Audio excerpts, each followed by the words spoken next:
오늘은 도덕경 16번째 강의입니다.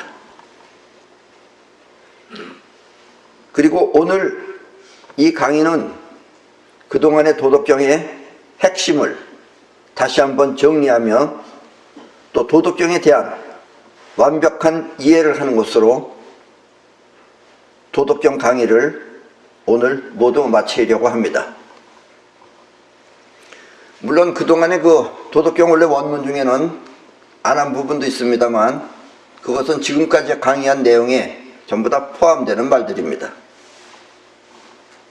그래서 오늘 강의는 도덕경 마지막 강의입니다. 도덕경이 말하는 도는 우리 눈에 보이는 세계가 나타나기 위한 그 이전의 세계로 여기에 존재하는 에너지와 그 작용을 말합니다. 그러니까 도라는 것은 우리 눈에 안 보이는 세계에서 벌어지는 그 에너지와 작용을 도라고 합니다.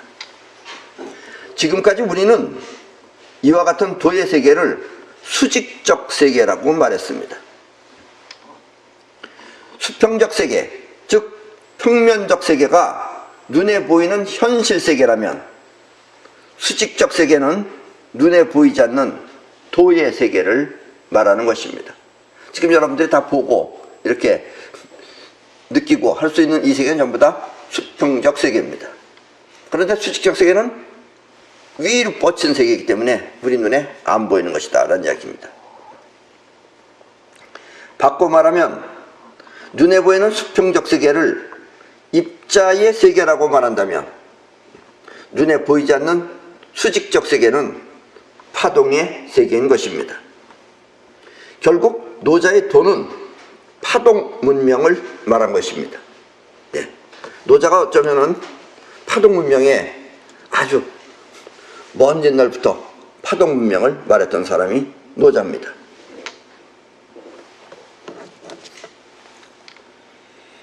또 도덕경의 덕은 눈에 보이는 세계에서 인위적으로 창조하는 것이 아니라 도의 세계를 통해 창조하는 것을 말합니다.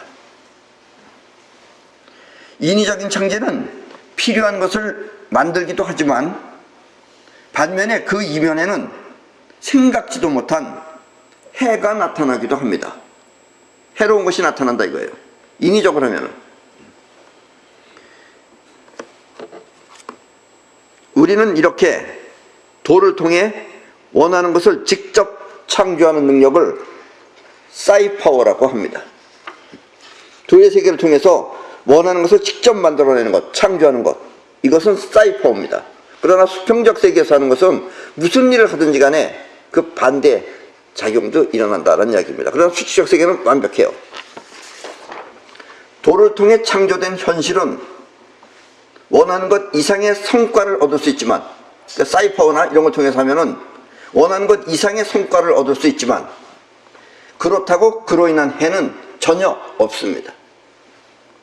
한마디로 가장 완벽한 창제인 것입니다. 이렇게 이득만 있고 해가 없는 것을 덕이라고 합니다. 그래서 도덕경의 도는 눈에 보이지 않는 세계에서 벌어지는 수직적 세계의 작용이고, 그다음 덕은 그로 인해서 해가 없고 이득만 있는 것을 덕이라고 한다라는 이야기입니다. 예를 들어 과학을 만든 제품은 이득과 함께 해도 있지만 도에 의한 실학이 만든 제품은 전혀 해가 없습니다. 그러니까 과학이 만든 전자제품은 쓰기 편한 이득도 있지만 전자파도 함께 있어서 이익과 손해가 함께 있는 것입니다. 그러니까 여러분들이 핸드폰 쓰고 그런 거 전자파 나와요. 그리고 전자파도 여러분들한테 암도 일으키고 그런 원인입니다. 해가 있어요. 뭐든지 다 해가 있어요. 어쨌든. 그러나 수직적 세계를 통해서 만든 제품은 해가 전혀 없습니다. 그렇게 수직적 세계를 통해서 만든 제품이라는 건 이 세상에 그렇게 많지 않아요. 그리고 그걸 제일 잘하는 민족이 바로 우리 민족입니다. 그게. 근데 지금 거의 지금 안 하고 있어요.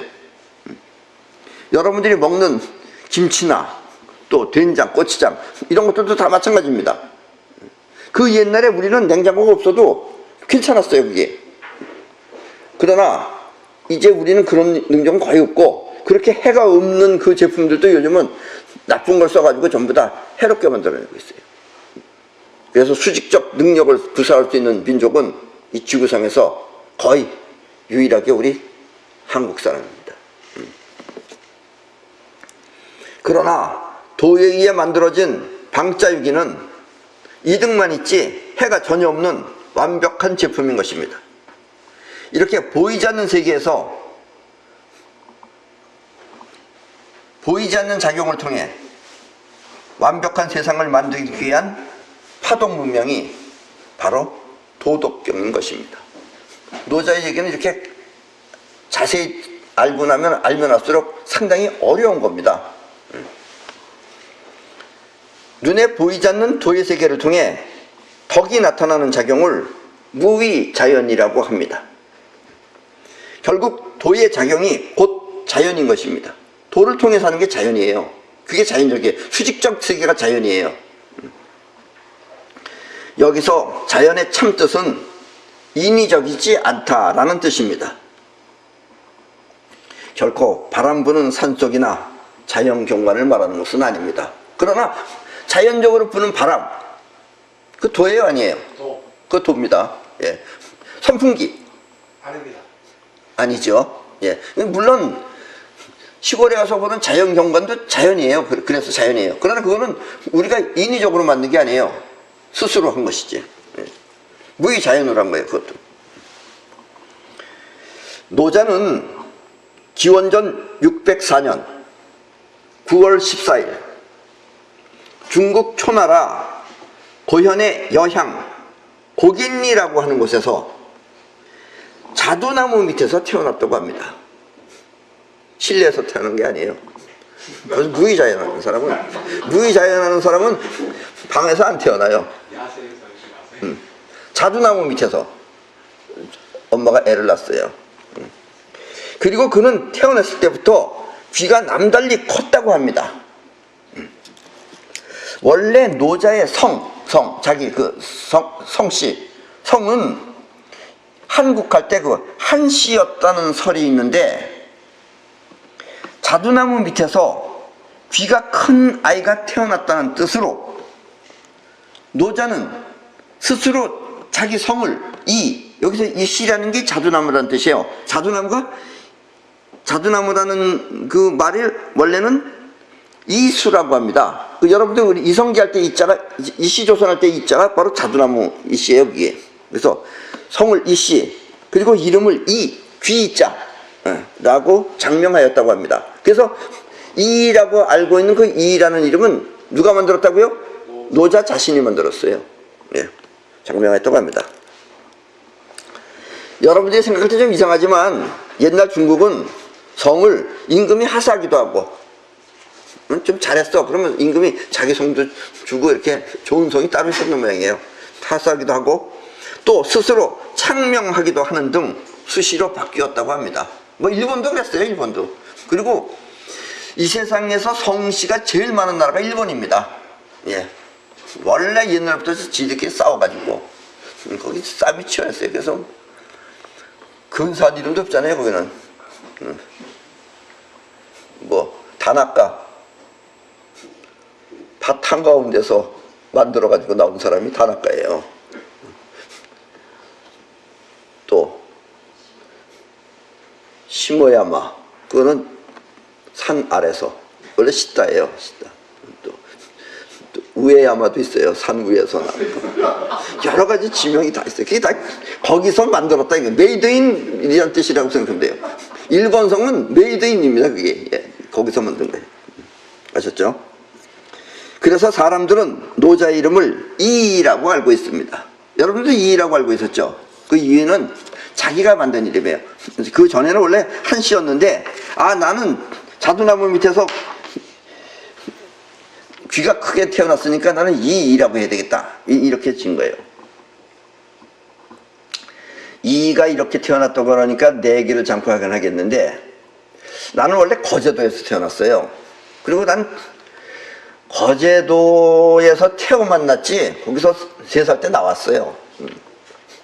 나왔는데, 나는 거제도도, 어쨌든 나는 내가 태어나기 전날부터 눈이 막 휘날리기 시작하더니 밤새도록 눈이 내려서, 물론 옛날이니까 그 집이 천장이 이렇게 높지는 않았겠죠. 어쨌든 내가 태어났을 때는 지붕을 덮었다 그럽니다, 거제도에서. 그래서 나는 눈 속에서 태어났어요.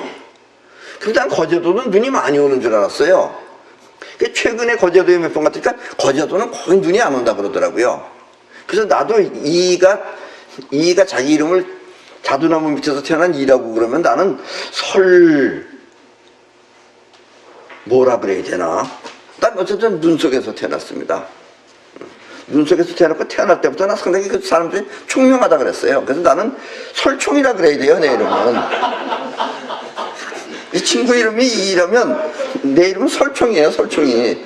총명할 총자에다가 눈설자에서 내 이름 설총입니다. 그런 식으로 해주면. 우리 보통 사람은 마음이라고 하는 심정이 중심이 되어서 생각을 하는데, 심정이 중심이 돼서 생각해요. 그런데 노자는 마음 씀씀이의 결과가 현실에 나타난다는 것을 알아가지고 현실을 중심으로 하여 마음을 어떻게 쓸 것인지를 생각해낸 사람입니다. 조금 말이 어렵죠?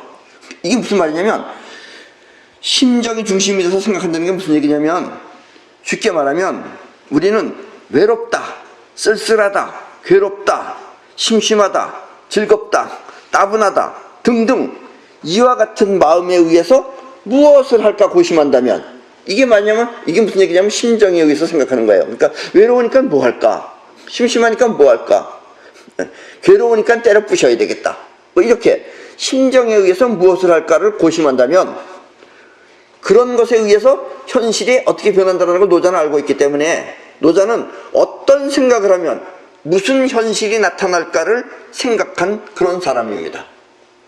그래서 이게 틀린 거예요, 사람이. 쉽게 말하면 생각을 통해 현실을 만들어낸 사람입니다. 그래서 노자가 만약에 지금 이 시대에 태어났다면 내 라이벌일 수도 있어요. 나하고 똑같은 업종이 같아요. 그리고 이런 생각이 그로 하여금 우주의 본질과 작용을 터득하게 한 것입니다. 이런 노자를 웬만한 사람은 이걸 이해를 못하죠. 그러니까 노자 난 뭐 별로 읽어보지도 않았지만 노자 책 보면 별 얘기들이 많아요. 말 같지 않은 말들이. 예를 들면 노자가 이제 그렇게 해서 한 말이 뭐냐면, 마음을 비워야 쓰일 것이 생긴다, 이런 말이라든가, 아니면 굽은 나무가 제 수명을 누린다, 뭐 이런 거라든가, 또 유연한 것이 강한 것을 이긴다 등 자신의 심정을 위하지 말고 현실이 잘 될 수 있는 그런 실질적인 이득을 말한 것입니다. 마음을 비워야 쓰일 것이 생긴다. 이 말은 무슨 얘기냐면, 그릇은 속이 비었기에 물건을 담을 수 있고, 그렇죠? 그릇이 속에 아무것도 없으니까 아무것도 물건을 담을 수 있는 거지, 꽉 차 있으면 물건 담을 수 없잖아요. 또 굽은 나무는 잘났다고 쭉쭉 뻗지 않아서 오히려 오랫동안 남을 수 있는 것입니다. 나무가 쭉쭉 잘 자라 있으면 어떻게 되겠어요? 다 베죠. 벌써 베서 잘라서 쓰던가, 아니면 바람 불면 자빠지든가, 아니면 뽑히든가 이러는데, 꾸불꾸불한 나무는 별 쓸모가 없어서 잘 안 뽑아가요. 그걸 보고서 관성용으로 쓰는 거죠. 그래서 굽은 나무가 제 수명을 누린다. 또 물은 유연하게 흘러서 아주 약한 것 같지만 끝내는 산도 쥐어삼킬 수 있는 게 물입니다. 이와 같은 결과를 밝힌 이치가 곧 도덕경인 것입니다. 아셨죠? 우리 이거 전부 다 공부한 거죠. 노자는 이 주나라 왕실에서 일을 했어요. 40년 동안 했대요. 그러니까는 처음에 취직할 때는 한 몇 살쯤 됐겠어요? 한 20살쯤 되지 않았겠어요? 그러니까 주나라 왕실에서 일을 하다가 주나라가 망하는 것을 보고 그것을 떠나기 위해서 함곡관이라고 하는 곳에 이르렀을 때 그때 그 국경을 지키던 윤희라는 사람을 만났습니다. 그리고 윤희가 권하는 대로 뭐 좋은 말씀 좀 많이 남겨주시죠. 그래서 거기서 5천자를 써줬는데 그 5천자 쓴 것이 바로 도덕경을 완성하게 된 것입니다. 상하 5천자를 된 도덕경을 완성하게 된 것입니다. 때문에 오늘날 우리가 노자를 알 수 있는 것은 그 윤희라는 관리의 공로 때문이라고 말할 수 있습니다. 윤희가 이걸 꼭 남기셔야 됩니다. 그래서 남겨놓지 않았으면 그 노자가 남긴 게 아니에요. 윤희가 남긴 거지. 윤희가 남기지 않았으면 우리는 그 노자를 알 수 없었죠. 예. 지금 저 그림에서 보시는 저 그림은 그림입니다. 그러니까 실제는 아니에요. 그 그림은 후베이 성에 무한 장춘간에 소장되어 있는 노자를 맞이하는 윤회라고 알려진 그림입니다. 저기 윤회가 거의 어린애 같죠. 그러니까 노자는 저렇게 할아버지 같고, 그러니까 노자는 최소한도 60살이 넘은 거예요, 저 당시에. 노자는 사람의 심정에 의해 나타나는 현실을 보고 그로 인한 폐단을 없애고자 생각의 힘을 키워야 한다고 생각했습니다. 예를 들면 너무 기분이 좋다고 이 천장이 낮은 그런 좁은 공간에서 기분 좋다고 야호 하고서 손을 벌쩍 뛰면 머리와 손이 천장에 부딪혀 곧 아픈 현실로 바뀌는 것입니다. 그러니까 심정에 의해서 하면 현실이 이렇게 바뀐다 이거예요. 그래서 이런 폐단을 없애자 하는 것이 노자의 생각이었다는 얘기입니다. 또 올림픽에 나가는 이유도, 올림픽에 지금 평창에서 지금 올림픽 하고 있잖아요. 아직도 하고 있어요. 올림픽에 나가는 이유도 금메달을 따기 위해 최선을 다해야 하는데, 사람들은 올림픽에 금메달이 메달이 세 가지가 있다 그래요. 금메달, 은메달, 동메달. 근데 나는 한 가지밖에 없다고 생각합니다. 나는 은메달 같은 건 그것도 굉장한 거라 그러는데, 뭐 은메달 내가 받으면 뭐 상금은 내가 받겠지만 그 메달 같은 건 여러분들도 줄 수도 있어요. 금메달 따야 됩니다. 금메달. 금메달을 따기 위해 최선을 다해야 하는데 선수들끼리 서로 파벌 싸움을 해서 협력을 안 한다면 무엇하라 시합에 나가는지 보는 국민들은 분노를 일으키는 것입니다. 평창올림픽에서, 지난 평창올림픽에서 펼쳐진 스피드 스케이팅 여자 팀 추월 준준 결승 결과는, 이 팀 추월이라는 게 뭐냐면 서로 세 명이서 하니까 그 추월해서 이기는 선수들이 이기는 거예요. 준준 결승 결과는 앞선 두 선수가 뒤처진 선수를 챙기지 않고 나가서, 원래는 상대 팀을 추월해야 되는데 자기 팀을 추월했다고 비난을 받았습니다. 그리고 우리는 메달을 전혀 못 탔어요. 동메달도 못 탔어요. 똥메달도 못 탔어요. 이것은 아직도 우리 한국이 여러분들 한국 사람이니까 잘 들으셔야 돼요. 한국이 현실을 바로 볼 수 있는 안목이 없어서 저지르는 실수입니다. 이런 실수하는 나라도 저 아프리카 사람들이 이런 거 안 해요. 걔들도 이기려고 하지. 지들끼리 싸워서 이러는 건 유일하게 이 지금 전 지구에 우리 한국밖에 없어요. 지금도 보세요. 지금도 갈라져서 싸우고 있는 건 우리밖에 없어요. 그런데도 이상하게 우리는, 아까도 내가 얘기했죠. 우리는 수직적 세계의 능력을 가지고 있는 건 우리밖에 없어요. 근데 우리는 그런 사람이 전체가 다 그런 게 아닌 거예요. 그러니까 그런 사람이, 그 중에 뛰어난 사람이 뭐 1%인지 몇 %밖에 없고 나머지들은 전부 다 이 모양 이 꼴이다 이런 얘기예요. 그러니까 우리는 현실을 못 봐요. 뭐가 득인지 뭐가 손해인지 몰라요. 그러니까 밤낮 남한테 아무나 떨고 앉아있고 이지랄 떨고 있는 거예요. 우리는 어떻게 보면 한심한 겁니다. 그 한심한 가운데 보석이 있는지도 몰라요. 어쨌든 우리는 그렇게 지구상에서 최고의 실합을 실행할 수 있는 그런 민족이기도 합니다. 그 자긍심은 잊지 마시기 바랍니다. 시합을 개인적으로나 국가적으로 이득이 되는 경기라면 파벌이 달라도 서로 협력해야 되는데, 그렇죠? 파벌이 달라도 협력해야죠. 그래서 금메달 하나씩 따면 서로 좋은 거 아니에요? 파벌이 달라고 해서 쟤 따고 나도 따고 하는데 너 딸까봐 나 포기한다 이러면 여기 뭐하러 나가냐 이런 얘기예요. 시합을 하는 경기장에서 따로 노는 것은 실리에 대한 개념이 전혀 없기 때문입니다. 그래서 노자는 안전하고 오래도록 유지하기 위한 현실을 만드는 메커니즘을 알아낸 것입니다. 이렇게 원하는 현실을 만드는 길을 현빈이라고 하며, 생각의 힘이 보이지 않는 도의 세계를 통해 보이는 세계에 창조한다 하여 생각의 힘을 사유의 신이라고 하였습니다. 우리 생각을 어떻게 먹고 하느냐 이거예요. 쟤를 미워해야지 이렇게 생각하고 있으면 지는 수밖에 없는 거예요. 아무리 미운 애지만 시합이야 지금. 어떻게든 같이 이겨야지. 그래서 협력을 해야죠. 이렇게 생각의 힘이 현실을 만들어낸다 이거예요. 그래서 이 우리의 생각을 사유의 신이라고 그렇게 노자는 말했습니다. 그리고 이와 같은 사유의 신을 요즘 우리는 사이파워라고 합니다. 사이파워는 사실 노자가 말한 사유의 신보다는 더 고급스러운 거예요, 사실은. 사이파워는 이렇게 아무런 해가 없는 가장 완벽한 우주의 덕입니다. 여러분들이 사이파워를 이제 터득하시면은 정말 사이파워는 천지가 다 움직여지는 거기 때문에 정말 가장 완벽하다는 것을 느낄 수 있을 것입니다.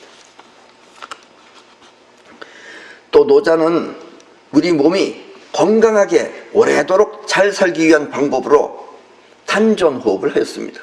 노자 옛날에 단전호흡 했어요. 그래서 노자는 오랫동안 살았어요. 거의 한 200살 가까이 살았다고 그러더라고요.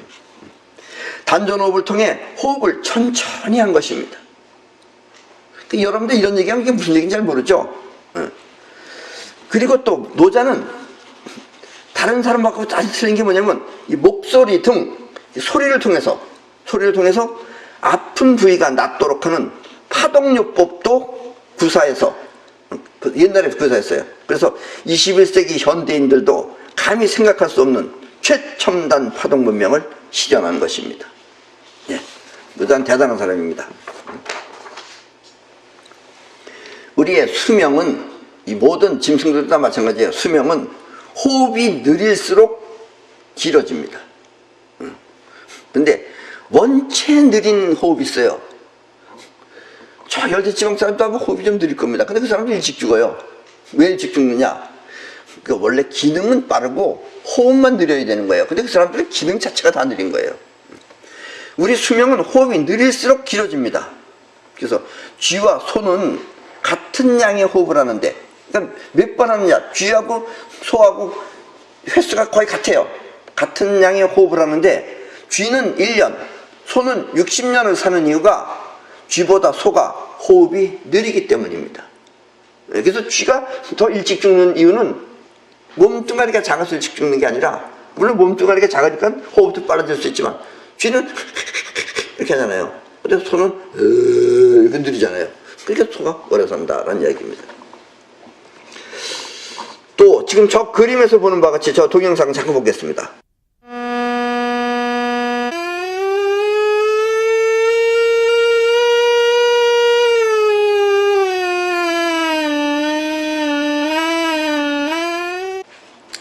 저 지금 동영상에는 실로폰 위에 지금 노란색하고 초록색 실로폰 있죠. 저 노란색 실로폰이 파고 초록색이 솔이에요.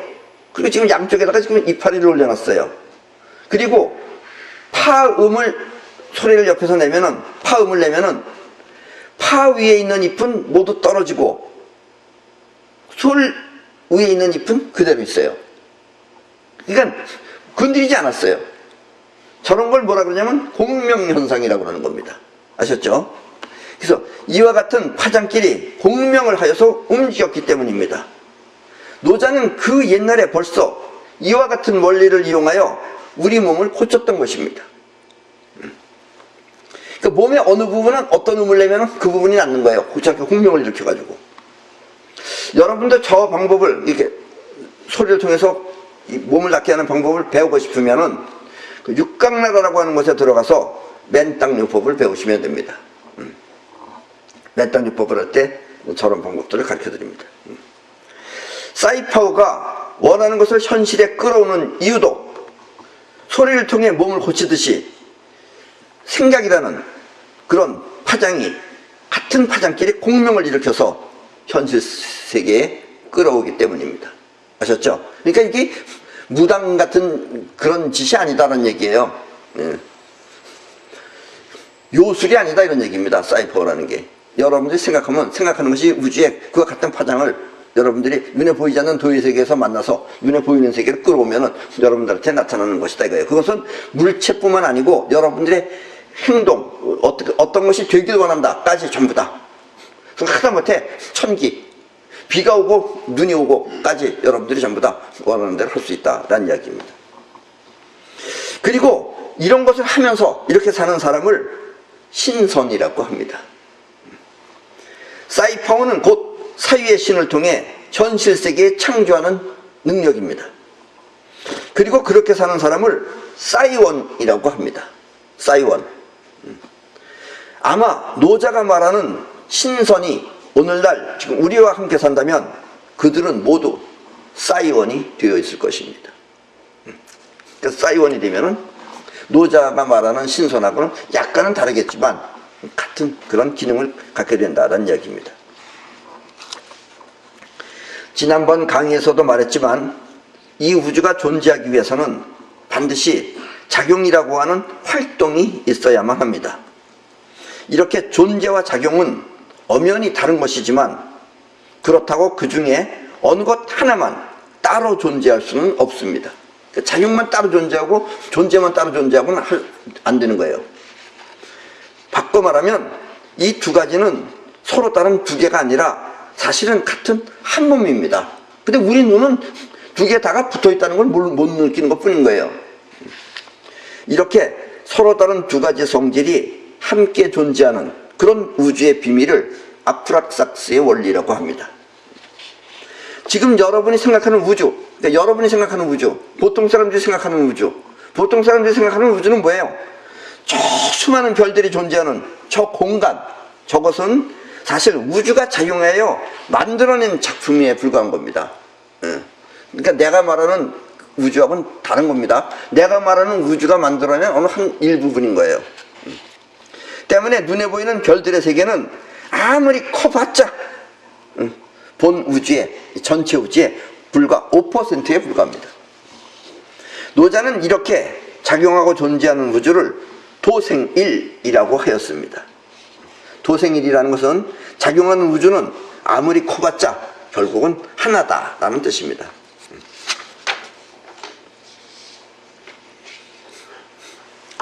그런데 눈에 보이지 않는 작용, 그 작용 또한 아프락삭스에 의해서 서로 상반된 작용을 합니다. 그러니까 존재와 작용도 아프락삭스지만 작용 자체도 아프락삭스로 벌어집니다. 뭐든지 다 그렇습니다. 남자 안에는 여자가 들어있어요. 그러니까 남성 안에는 여성이 들어있습니다. 남자 안에는 여자는 안 들어있습니다. 이건 말 내가 잘못한 거예요. 남자 안에 여자 들어있다고 또 내 배 안에 진짜인가? 또 배 가르면 안 됩니다. 여자는 안 들어있어요. 남성 안에 여성이 들어있습니다. 그리고 여성 안에 또 남성이 들어있습니다. 이것을 동양에서는 옛날부터 태극이라고 하였습니다. 태극은 결국 작용과 상태 모두에 해당되는 것입니다. 그래서 우리나라 국기에 나와 있는 저 태극은 저렇게 빨강과 파랑으로 나뉘어져 있는 것입니다. 또 어떤 사람은 빨강은 이북이고 파랑은 하양, 파랑은 남한이냐 이렇게 말하는 사람도 있어요. 그건 좋도록 생각하세요. 그리고 그 작용 또한 서로 다른 끌어당기는 작용과 뻗어나가는 작용을 표현하기 위해서, 그래서 가운데가 일자로가 아니고 이렇게 휘어 있잖아요. 이렇게 휘어 있다는 건 뭐냐면 가운데 선을 무한대처럼 휘어 놓은 것입니다. 이렇게 한다는 건 이게 끌어당긴다는 뜻이에요. 그리고 이렇게 한다는 건 뻗어나간다는 뜻입니다. 반대로도 할 수 있죠. 이렇게도 끌어나가고 이렇게 뻗어나간다. 그래서 끌어나가고 뻗어나간다는 것을 표시한 것이 무한대처럼 이렇게 그려놓은 것입니다. 그래서 세상은 서로 다른 두 가지 작용에 의해서 생기기도 하고 또 변하기도 하며 또 없어지기도 하는 것입니다. 그리고 이와 같은 일이 벌어지는 그 본연의 세계가 곧 우주입니다. 그게 바로 우주입니다. 알았죠? 내가 말하는 우주는 그걸 말하는 거예요. 이렇게 내가 말하는 우주는 결코 별들이 모여있는 공간을 말하는 것이 아닙니다. 스페이스를 말하는 게 아니에요. 내가 말하는 우주는 진짜 우주를 말하는 것입니다.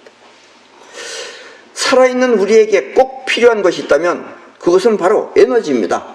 살아있는 우리한테 꼭 필요한 게 에너지예요. 에너지가 있기 때문에 여러분들이 움직일 수도 있고 생각할 수도 있고 그러는 거예요. 그런데 에너지 또한 이 보이는 에너지와 보이지 않는 에너지 두 가지가 있습니다. 다 이렇게 두 가지씩 있어요. 그리고 우리에게는 이 두 가지가 모두 다 꼭 필요합니다.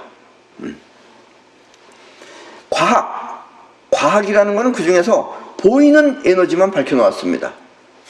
그건 왜 그런 것 같아요? 과학이 보이는 에너지만 밝혀놓고 보이지 않는 에너지는 못 밝히는 이유는 과학 때문이 아니라 과학하는 사람 때문이죠. 과학하는 사람이 사람이니까.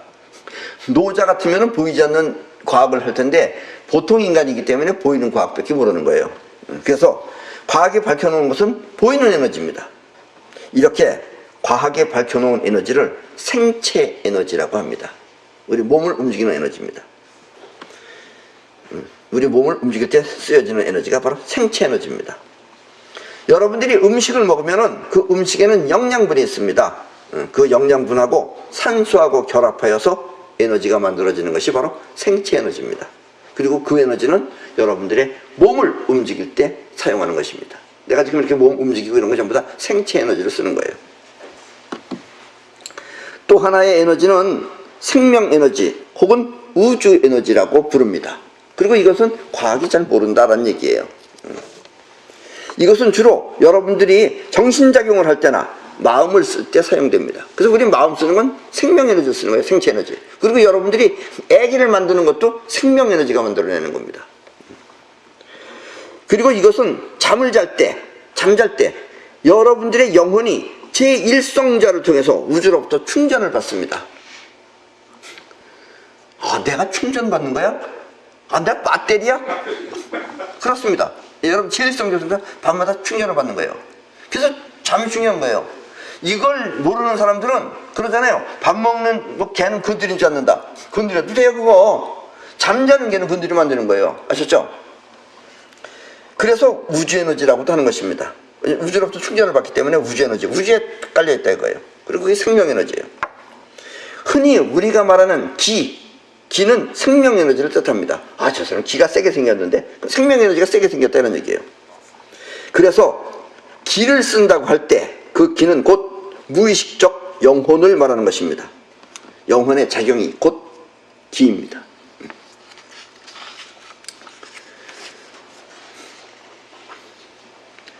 생명에너지와 생체에너지는 이렇게 서로 다른 작용을 하지만 어느 한쪽이 부족하면 서로 나누어 쓰기도 합니다.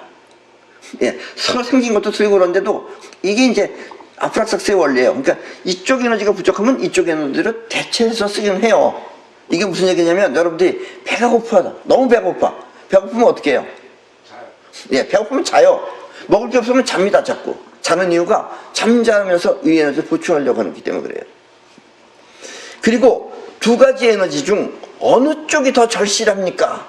하고 묻는다면 그것은 먹어서 섭취하는 생체 에너지가 아니라 잠을 잘 때 보충하는 생명 에너지라고 할 수 있습니다. 왜냐하면 먹는 것은 100일도 굶을 수 있어요. 그래서 단식한다고 그러잖아요. 단식하는 사람은 100일 굶을 수 있어. 그렇지만 잠은 일주일을 참기 힘든 것입니다. 일주일 동안 잠 안 자고선 달달 볶으면 죽어요. 결국 생명에너지가 안 들어서. 때문에 먹는 것보다 더 절실한 것은 잠을 자는 것입니다.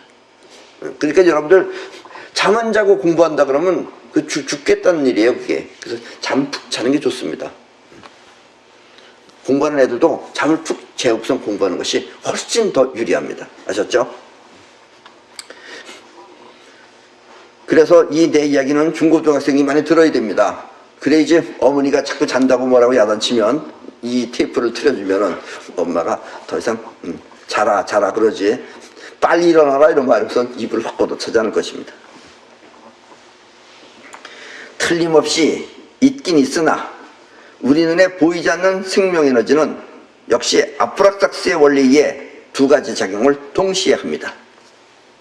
그 중에서 앞으로 두 가지 한다는 건 뭐냐면 끌어당기는 작용하고 뻗어나가는 작용이에요.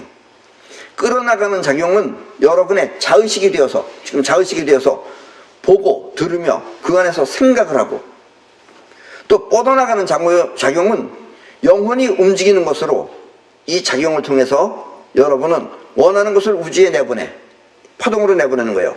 그와 같은 것을 우주 안에 있는 다른 것들하고 공명을 일으켜서 눈에 보이는 현실에 끌어올 수 있는 것입니다.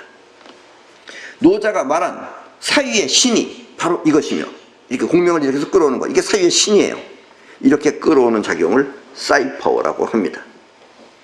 자의식과 영혼은 이렇게 생명 에너지에 의해서 만들어진 것입니다. 여러분들의 자의식도 생명 에너지가 만든 거예요. 그러니까 정신작용은 다 생명 에너지가 하는 겁니다. 원하면 끌어오고 또 만족하면 밀어내는 것은 이렇게 생명 에너지가 일으키는 작용입니다. 지금 저 그림은 칠성자라는 그림입니다. 칠성자 안에 에너지가, 잠잘 때 들어온 에너지가 저 안에 지금 저렇게 저장되어 있는 거예요. 그래서 저것은 작용할 때 이렇게 뻗어나가기도 하고 끌어당기기도 한다라는 뜻입니다. 그 중에 원하는 것을 끌어오는 것은 영혼이 하는 것이며, 또 만족하면 있는 현실을 밀어내는 것은 자의식이 하는 것입니다. 요거 여러분들이 잘 아셔야지, 이거 모르면 별로 실패해요. 요걸 잘 알아야지 여러분들이 성공할 수 있는 거예요. 자, 원하는 것을 끌어오는 것은 영혼이 하는 것이며, 만족하면 있는 현실을 밀어내는 것은 자의식이 하는 것입니다. 때문에 사랑 있죠, 사랑. 사랑 또한 영혼이 하면, 여러분들이 영혼이 누구를 사랑하면 그 사람은 딸려와요. 그래서 끌려오지만 자의식이 자기 이기심으로 사랑을 하면은 반대로 상대편은 도망가 버립니다. 질려가지고 도망가 버려요. 그러니까 자의식이 하느냐 영혼이 하느냐, 이게 틀리는 거예요. 근데 지금 본인이 이게 영혼인지 자의식인지 대부분 잘 모르죠. 그래서 영혼이 하면은 상대편을 위하기만 하게 돼요. 근데 이기심은 어떻게 하지, 상대편을 잡아먹으려고 하는 거예요. 그래서 상대편 도망가죠, 당연히. 그 본인은 몰라요. 왜 내가 사랑하는데 저 사람 저렇게 도망가나, 이런 얘기를 해요. 그래서 사랑 또한 영혼이 하면 상대가 끌려오지만 자의식이 이기심을 하면 반대로 상대는 도망가 버립니다. 그래서 노자는 마음을 비워야 그곳에 채울 수 있다고 한 것입니다. 아까도 얘기했죠. 빈 것도 채워야 돼. 빈 것이 채울 수 있다고. 그러니까 자의식을 비워라, 이런 얘기예요. 여기서 비워야 할 마음은 곧 자의식입니다. 그래서 여러분들이 자의식에 들어가면 그것이 다 있는 현실을 다 밀어내버려요. 그래서 여러분들이 돈 많이 벌었다고 자의식이 만족하면 그 돈 조금씩 다 날아가는 거예요. 아셨죠? 왜 망했는지 모르겠습니다. 왜 망했냐면 자의식에 만족이 들었기 때문에 망한 거예요. 자의식은 비우고 영혼이 끌어오는 것, 그것을 무의자연의 덕이라고 합니다. 아셨죠? 이제 여러분들이 이 오늘 이야기를 충분히 다 이해하시면 여러분들은 우주의 신비를 전부 다 터득하신 겁니다. 우주가 이렇게 움직이는 거예요. 자, 지금까지 내 이야기는 매우 간결하고 분명하게 우주의 신비를 설명하고 있지만, 이것을 듣는 여러분들은 본인의 자의식대로 해석을 해 전혀 다르게 알고 있을 수도 있습니다. 그래서 이런 얘기를 이렇게 해주면은 다 듣는 게 틀려요. 그 중에 정답은 나하고 같은 게 정답이죠. 다 자기식으로 해요. 그러니까 그래서 그것도 한참 발목 올라와야 되는 거예요. 1960년도에 우리 한국은 자유라는 단어가 유행하고 있었어요. 그래서 사람들은 아무데나 남의 집 벽에다가 오줌을 싸고 내 자유다, 이런 시절이 있었어요, 우리도 옛날에. 자유란 이렇게 자기가 하고 싶다고 해서 막 하는 것이 아닙니다. 네. 질서를 지켜가며 또 내 자유가 소중하듯이 남의 자유도 존중하는 그런 마음이 곧 진짜 자유인 것입니다. 그런데 이와 같은 일이 벌어질 수 있는 것은, 남의 집 담벼락에다 오줌이나 싸고 내 자유다, 이런 거 할 수 있는 것은 그 사람 마음에 사회 질서라고 하는 그런 개념이, 즉 원칙이 들어있지 않기 때문에 그래요. 이게 질서를 위배한다는 걸 모르기 때문에 아무데나 가서 오줌 싸고 남의 집 유리창도 깨고 내 자유다, 이러고. 그런 옛날에 한번 그랬어요, 우리는. 아주 미개했어요, 사실은. 때문에 내 이야기는 한 번 듣고 알았다고 하는 순간 그 알미 자기식인지 아니면 나와 같은 것인지 알 수가 없습니다. 때문에 내 이야기는 지루하더라도 그리고 자꾸 들어보세요. 자꾸 들으면 잠도 잘 와요. 네. 그럼 잠을 자도 상관없어요. 내 이야기는 계속해서 듣고 또 들어. 내가 말하는 뜻이 저절로 가슴에 와 닿도록 해야 됩니다. 어느 순간에 내 말 뜻이 여러분들 가슴에 들어가요. 그래야 여러분은 자연스럽게 이 사이퍼워도 생활이 되고, 즉 사이퍼워를 따라가는 게 아니에요. 여러분들의 삶이 곧 사이퍼워가 돼야지. 그럼 여러분들이 원하는 대로 그렇게 저절로 되는 거예요. 생활이 되고 또 건강 또한 나처럼 분명해질 것입니다. 여러분이 바라고 원하는 것은 그것이 현실이 될 때까지 절대로 영혼에서 떠나서는 안 됩니다. 그러니까 여러분들이 무언가를 바라고 있다 그러면은 영혼은 항상 그걸 생각하고 있어야 되는 거예요. 떠나서는 안 돼요. 술 먹는다고 떠나서도 안 되고, 그게 강하면 술도 그렇게 많이 안 먹어요. 먹어서는 안 되죠. 떠나서는 안 됩니다. 밥을 먹을 때도, 일을 할 때도, 심지어 잠을 잘 때도 항상 영혼에 꼭 들어있어야만 합니다. 그리고 현실적으로 완벽하게 실현되기 전까지는 절대로 기뻐해서도 안 됩니다. 내일이면 될 것이라는 약속을 받았다고 하더라도 약속하고 된 것하고는 틀리는 거예요. 약속을 받았다고 하더라도 아직 됐다는 현실이 아니면 절대로 기뻐해서는 안 됩니다. 왜냐하면 이때 기쁨은 기쁘다, 다 됐다, 아직 현실이 안 됐어요, 다 됐다 하면은 자의식의 만족이, 그게 자의식의 만족이에요. 자의식이 만족하기 때문에 그 만족이 있는 현실을 밀어내 버립니다. 그 다음 나가면 또 뭐 딴 게 안 됐다 그러는 거예요. 아직 현실적으로 완벽하게 이루어지기 전에는 미리 기뻐해서는 안 됩니다. 그래서 이렇게 미리 기뻐하는 것을 옛날에는 천기누설이라고 했어요. 미리 될 것을 누설해 버렸다 이거예요. 그럼 밀어내 버린다 이거예요. 이런 것을 천기누설이라고 합니다. 이 우리 영혼이라고 하는 것은 할 뿐 기쁨이 없어요. 기쁨이라는 건 다 자의식이 느끼는 거예요. 자의식을 통해서. 그래서 영혼은 기쁨이 없습니다. 하고 나면은 긴장이 풀리죠. 다 됐다, 안심하는 것 뿐이에요. 아셨죠? 그래서 진짜 큰일하는 사람은 기쁨이 없어요. 그래서 사람이 점점 로봇처럼 변해가는 거예요. 그래서 상단전이 발달되는 거예요. 때문에 완벽하게 이루어지고 나면 긴장만 풀릴 뿐 기쁘지 않은 것입니다. 여러분이 싸이원이 되면 이렇게 사이퍼워와 한 몸이 되어 원하는 생활을 누릴 뿐 기쁨은 없습니다. 때문에 노자는 이와 같은 우주의 신비를 덕이라고 한 것입니다. 그래서 이런 건 기쁨이 아니고 덕인 거예요. 기뻐하는 것은 아직까지 모자라는 사람이 하는 겁니다. 부족한 사람이. 이제 여러분은 도와 덕 그리고 무의자연에 대해 노자보다 더 많은 것을 알았습니다. 노자보다 지금 여러분들 더 많이 아는 거예요. 확실하게 알고 있다면. 그리고 노자는 개인적으로 나 자신이 가장 좋아하는 사람이기도 합니다. 노자는 아주 오랜 옛날에 벌써 파동 문명을 알았고, 그 당시부터 파동 문명을 알았어요. 그 소리 가지고 몸도 치료하고. 그래서 그 뒤로 그 노자가 죽고 난 뒤에도 계속해서 수많은 방술이 나타나기도 했지만, 이 방술이라는 것이 뭐냐면 조금 이따 얘기하겠습니다. 방술이 나타나기도 했지만 그와 같은 방술이 나타날 수 있었던 것은 노자의 가르침이 파동 문명이었기 때문입니다. 혹시 여러분들이 들어본 적이 있을런지 없을런지 모르겠지만 대체로 다 들어봤을 것입니다. 이 축지법이나 또 방중술 그리고 불로장생 또 무병장수 이거 모두 방술의 일종입니다. 아셨죠? 그리고 단전호 이런 거 호흡을 느끼게 하는 거, 그래서 무병장수, 불로장생, 또 방중술, 또 축지법 이런 것들이 전부 다 파동문명입니다. 그게. 그리고 그런 것들이 다 합쳐서 방술이라고 합니다. 오늘 노자의 도덕경을 마치면서 우리는 가장 완벽한 삶이 있다는 것을 잊지 말아야 되겠습니다. 원하는 것을 보이지 않는 세계에서 사위의 신을 통해 강력하게 품고 있으면 그것은 반드시 이루어집니다. 때문에 앞으로는 보이는 세계에서 서로 갖겠다고 싸울 것이 아니라 원하는 것을 도를 통해서 실현하도록 하십시오. 그리고 앞으로의 세계는 지금의 여러분이 믿기 힘들 정도로, 아직 여러분들은 못 믿어요. 왜냐면 이렇게 살아왔던 것밖에 자유시간이 없기 때문에 믿기 힘들 정도로 파동 문명이 만연해질 것입니다.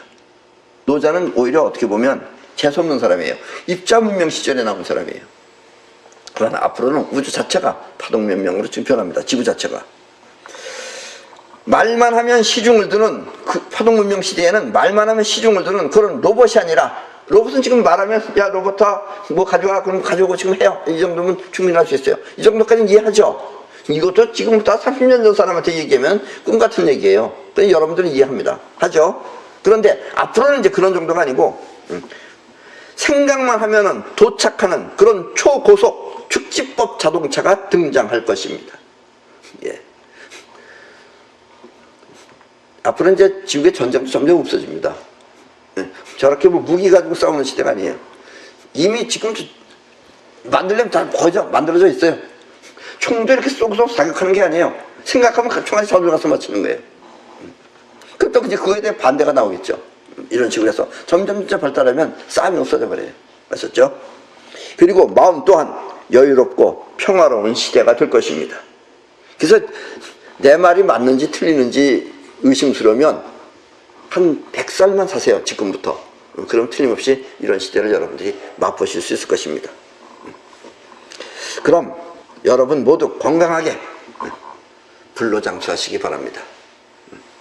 이것으로 도덕경 강의를 모두 마치도록 하겠습니다.